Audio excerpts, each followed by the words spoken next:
प्रिय मित्रों नमस्कार। मैं अजय सोलंकी, एस्ट्रो एडवाइज़र और उसके साथ ही फ्लूटिस्ट यानी बांसुरी वादक आज के ज्योतिष एपिसोड में अपने एस्ट्रो चैनल में आपका हार्दिक अभिनंदन करते हुए मैं आज के ज्योतिष एपिसोड में एक बहुत ही महत्वपूर्ण लाभकारी आपके लिए बहुत ही लाभकारी जानकारी दे रहा हूँ। 15 मार्च से सूर्यदेव मीन राशि में 13 अप्रैल तक विराजमान रहेंगे। यानी 15 मार्च से सूर्यदेव मीन राशि में स्थित होने जा रहे हैं। जब कोई ग्रह राशि परिवर्तन करता है तो उसका मानव जीवन पर, पृथ्वी पर अवश्य प्रभाव पड़ता है। उसके प्रभाव से मानव जीवन और पृथ्वी बच नहीं सकती है। इन दोनों पर अवश्य प्रभाव पड़ता है। इसका प्रत्यक्ष उदाहरण है, प्रत्यक्ष प्रमाण है कि जिस प्रकार से चंद्रदेव के प्रभाव से समुद्र में ज्वार भाटा आ जाता है, तो ऐसी कोई वजह नहीं कि मानव जीवन पर ग्रहों की स्थिति का प्रभाव ना पड़ सके। यानी ग्रहों की परिवर्तित स्थिति का मानव जीवन पर भी उसी प्रकार से प्रभाव पड़ता है जिस प्रकार से चंद्रदेव के प्रभाव से समुद्र में ज्वार भाटा तक आ जाता है। सूर्यदेव चूंकि कुंभ राशि से निकलकर मीन राशि में विराजमान होने जा रहे हैं 15 मार्च को, और 13 अप्रैल तक मीन राशि में विराजमान रहेंगे। सूर्यदेव के मीन राशि में गोचर से सभी राशियों प्रभावित हो रही हैं। जब कोई ग्रह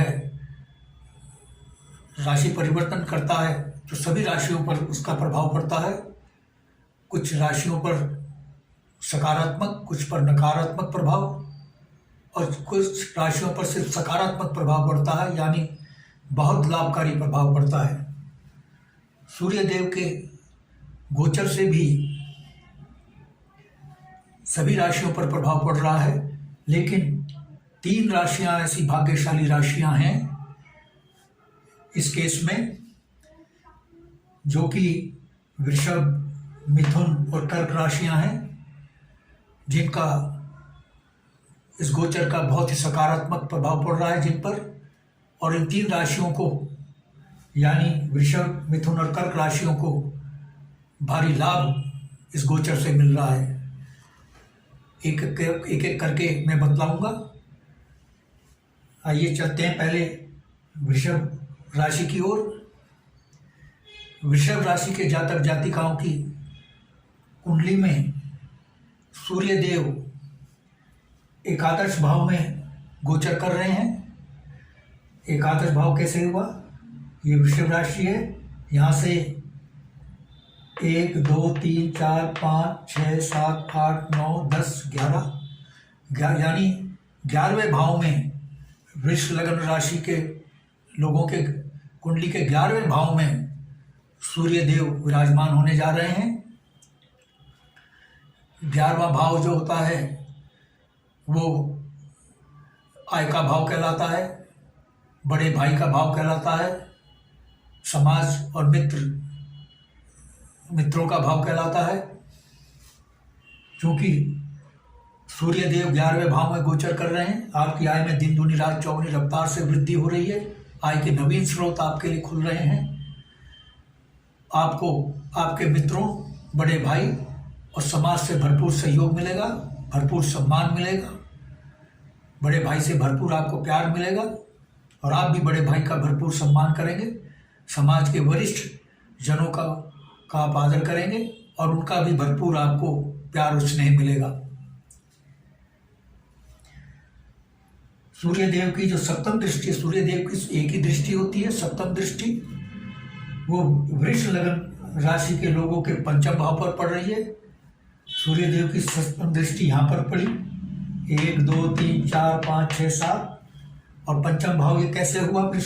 लगन राशि के लोगों का वृष लगन से 1 2 3 4 5 ये पंचम भाव हुआ, यानी सूर्य देव की सप्तम दृष्टि वृष लगन राशि के लोगों के की कुंडली के पंचम भाव में दृष्टि पड़ रही है। पंचम भाव आकस्मिक धन लाभ का भाव होता है, सडन गेन का भाव होता है।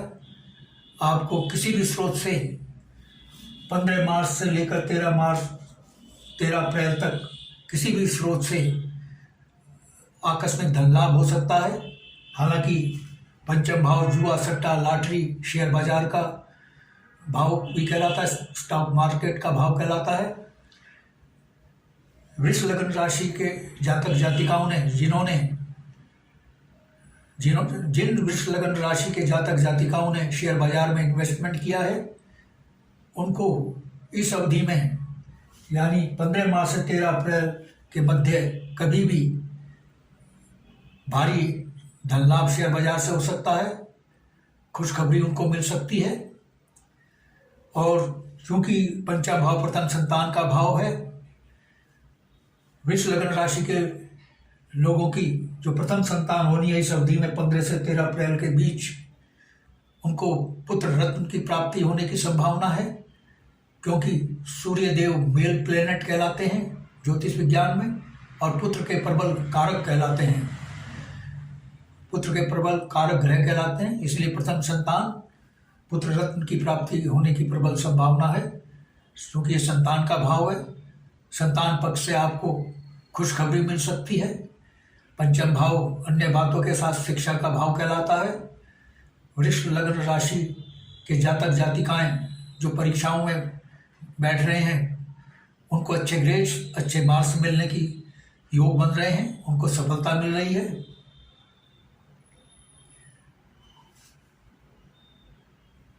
आइए अब अगली राशि की ओर चलते हैं, मिथुन राशि की ओर। मिथुन लग्न राशि के जातक जातिकाओं की कुंडली में सूर्य देव दशम भाव में विराजमान होने जा रहे हैं। दशम भाव कैसे हुआ? मिथुन राशि से दशम भाव 1 2 3 4 5 6 7 8 9 10 दशम भाव में विराजमान हो रहे हैं। और दशम भाव जो कहलाता है कर्म का भाव कहलाता है, पदोन्नति का, समाज में मान सम्मान का भाव कहलाता है, नौकरी का भाव कहलाता है। जो लोग नौकरी में हैं, सरकारी और गैर सरकारी क्षेत्रों में, उनको पदोन्नति के योग बन रहे हैं। पदोन्नति होती है तो जाहिर है आय में वृद्धि होती है, सैलरी बढ़ती है, उनकी सैलरी बढ़ने के योग बन रहे हैं, यानी आय में वृद्धि हो रही है उनकी। और क्योंकि सूर्य देव नैसर्गिक रूप से पाप ग्रह हैं, पदोन्नति तो करा रहे हैं, लेकिन नैसर्गिक पाप ग्रह होने के कारण पदोन्नति के बाद जो तबादला होगा उनका, मिथुन लग्न राशि के लोगों का, वो उनकी मनोवांछित जगह पर नहीं होगा, लेकिन पदोन्नति की खुशी में उनको मनोवांछित जगह पर तबादला ना होने की कमी को, मनोवांछित जगह पर तबादला होने की कमी को पूरा कर देगा। उनको अपार प्रसन्नता होगी जब पदोन्नति मिलेगी, और मनोवांछित जगह पर तबादला ना होने की असुविधाजनक स्थिति से उनको राहत मिलेगी। क्योंकि सूर्य देव ग्रहों के राजा कहलाए गए हैं, वे शासन, प्रशासन, सरकार, हुकूमत का प्रतिनिधित्व करते हैं।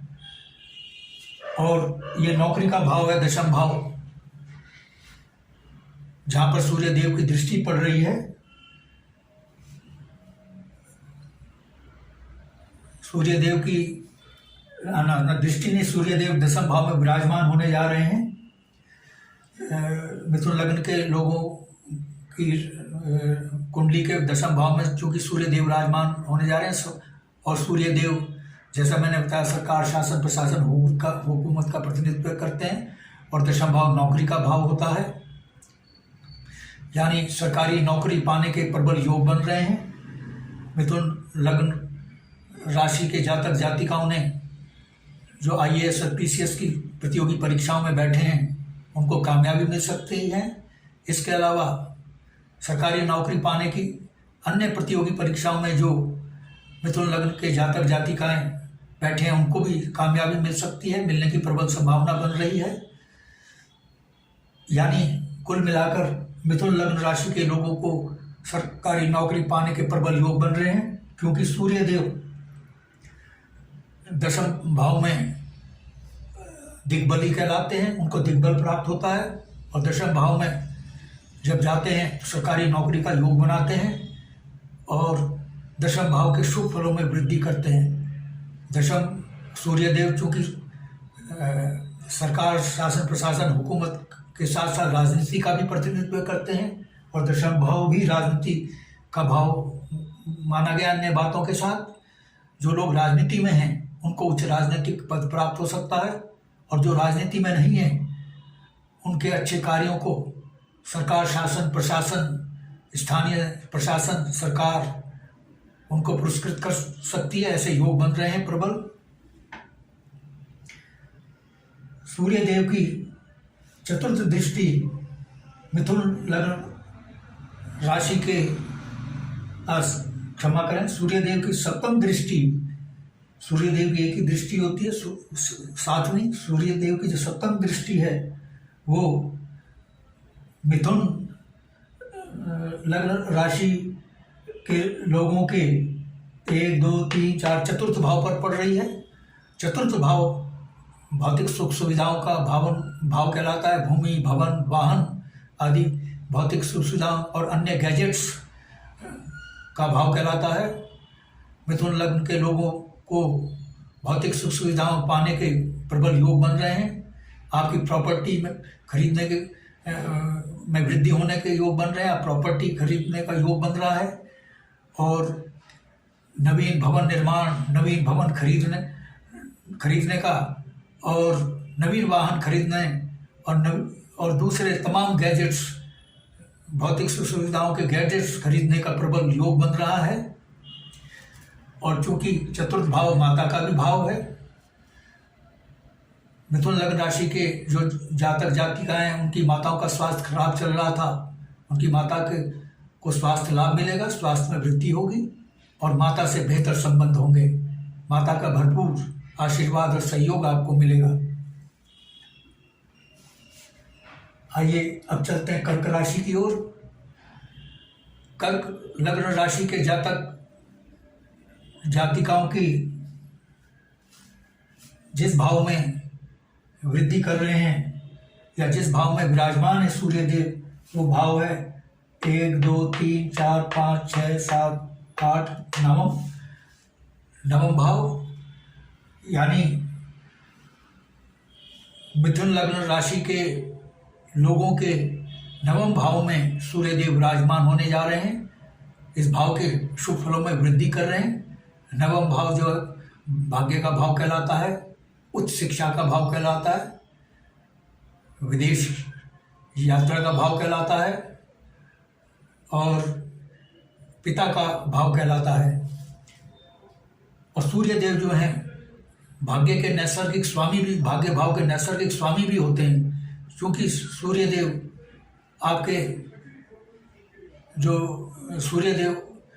आपके भाग्य भाव में विराजमान हो रहे हैं, जिसके वो नैसर्गिक स्वामी हैं।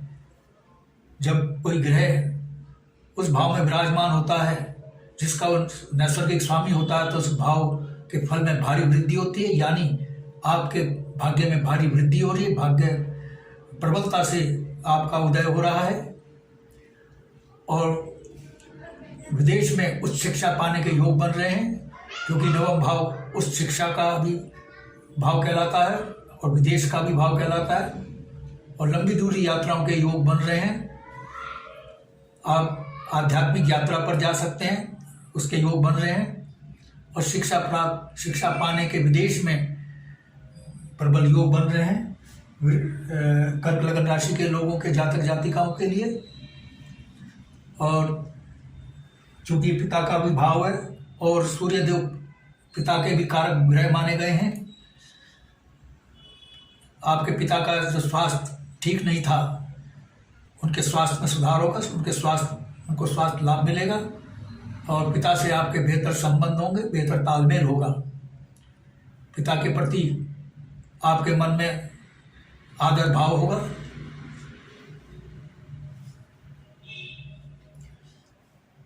और सूर्य देव की जो सप्तम दृष्टि है वो कर्क लगन राशि के तृतीय भाव में पड़ रही है। यहाँ से 1, 2, 3 तृतीय भाव हुआ, सप्तम दृष्टि ये सूर्य देव की हुई, तो ये तृतीय भाव हुआ। कर्क लगन राशि के लोगों के लिए तृतीय भाव पर सूर्य देव की दृष्टि पड़ रही है।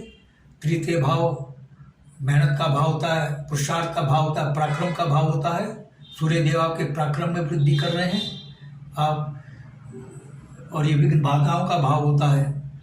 आपके कार्य जो रुके हुए थे, अड़चने आ रही थी, पूर्ण नहीं हो रहे थे, उनके पूर्ण होने के प्रबल योग बन रहे हैं। आपके जो रुके हुए कार्य हैं उनमें रुकावटें समाप्त हो रही हैं, उनमें विघ्न बाधाएं दूर हो रही हैं और आपकी मेहनत रंग ला रही है। आपने जो पुरुषार्थ मेहनत की है उसका फल आपको नहीं मिला, लेकिन उसका फल आपको 15 मार्च से 13 अप्रैल तक मिल सकता है।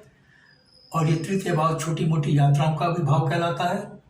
छोटी मोटी लाभकारी यात्राओं के योग बन रहे हैं। और चूंकि ये छोटे भाई बहनों का भी भाव है, छोटे भाई बहनों से आपके बेहतर संबंध होंगे, आपका बेहतर तालमेल होगा उनसे। मित्रों, 3 राशियां मैंने बतलाई, वृषभ, मिथुन, कर्क, जिनको सूर्य देव के गोचर से भरपूर लाभ हो रहा है। अन्य राशियों को भी लाभ हो रहा है, लेकिन उनमें से कुछ को हानि और कुछ को लाभ, मिला जुला असर है, लाभ भी हो रहा है।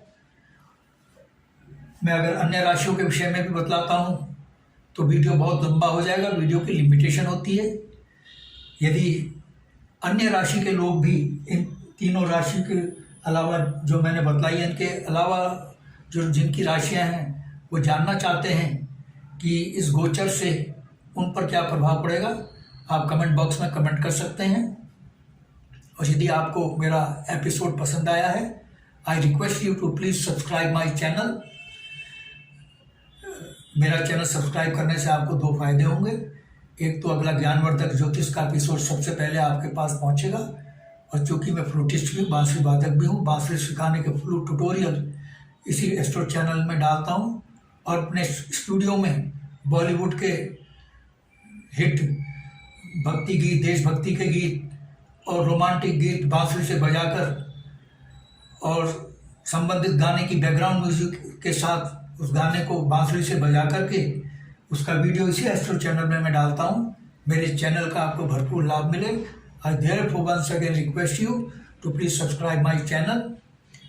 और यदि अन्य राशि के लोग भी जानना चाहते हैं कि सूर्य देव के मीन राशि में प्रवेश करने से, गोचर करने से उन पर क्या प्रभाव पड़ेगा, और यदि वे इसके साथ अपनी जन्म कुंडली और लग्न पत्रिका के एनालिसिस करवाना चाहते हैं, तो आप अपने प्रश्नों के साथ अपने बिल्कुल सही जन्म तिथि, जन्म समय, जन्म स्थान मेरे व्हाट्सएप नंबर 9411769698 पर भेज सकते हैं। मैं आपके प्रश्नों का तुरंत उत्तर दूंगा।